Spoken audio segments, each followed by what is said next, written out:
Hello, c'est Guillaume, ingénieur en finance de marché. Aujourd'hui, je vais te parler d'une action défensive de l'industrie des médias qui est un célèbre institut français d'études de marché et d'opinion. Je veux bien sûr parler de Ipsos. Aujourd'hui, Ipsos, c'est le troisième mondial en termes de chiffre d'affaires depuis son acquisition de Sinovat. On va voir ça s'il y a une opportunité d'investissement ici. Cette année, en 2023, l'action Ipsos affiche moins 14,9% à 50,20 € l'action. Et avec son dividende, on arrive à moins 12,9% de performance.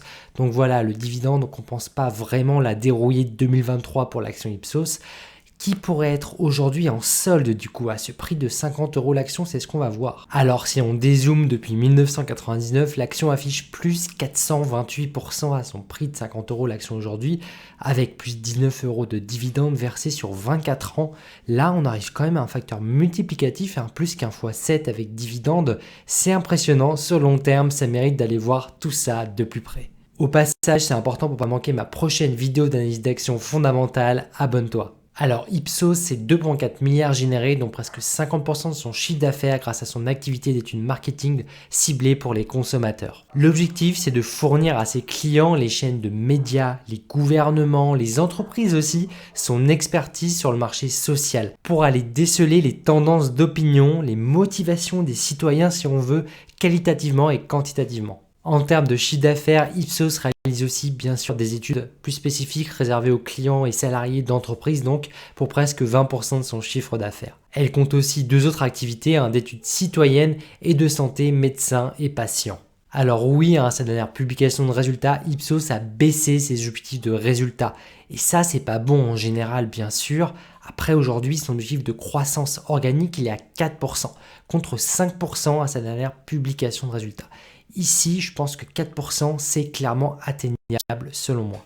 Car au troisième trimestre, Ipsos relève la barque, si on peut dire, avec une croissance organique qui passe de 0,5% à 4,3%. Et vu ces conditions de marché, ce contexte spécifique de taux plus haut, moi j'attends un quatrième trimestre qui serait bien meilleur que le précédent.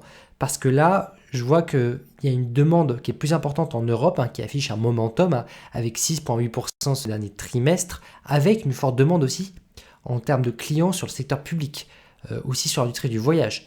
Et je pourrais même anticiper une tendance positive pour le dernier trimestre 2023, le Q4, sur les boissons, l'alimentaire, sur la pharmacie aussi et sur l'e-commerce. Sachant que quand on étudie la possibilité d'acheter Ipsos, il faut quand même avoir en tête que son activité de sondeur d'études est bien moins cyclique que les médias, que les autres actions de l'industrie du média plus traditionnelles.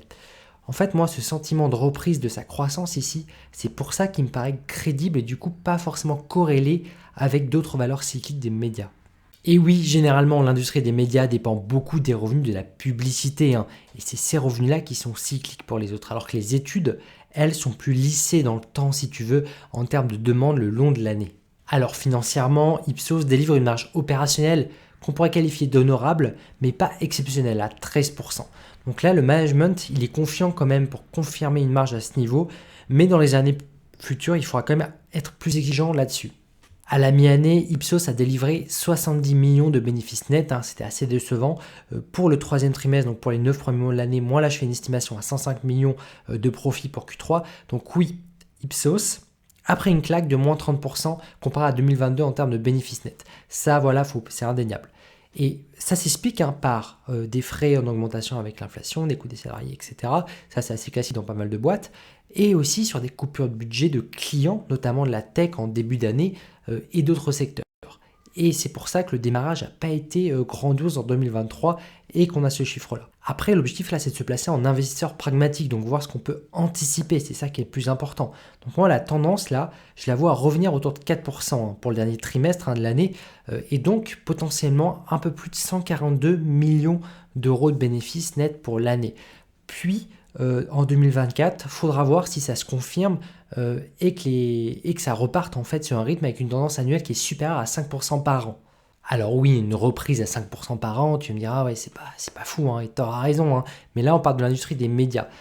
Faut quand même aborder l'action Ipsos en regardant s'il n'y a pas un momentum à venir à horizon plus de 6 mois. Et c'est comme ça qu'il faut aborder l'investissement sur ce type de valeur qui pourrait être ou pas décoté, on va voir ça plus tard. Et en fait, on peut regarder son carnet d'ordre qui donne quand même une information en anticipation. Et là, moi, je vois un momentum qui pourrait potentiellement arriver sur la base de ce qu'elle a livré là au troisième trimestre. Donc voilà, elle pourrait délivrer quand même de meilleures perspectives en début d'année 2024 si ça se confirme.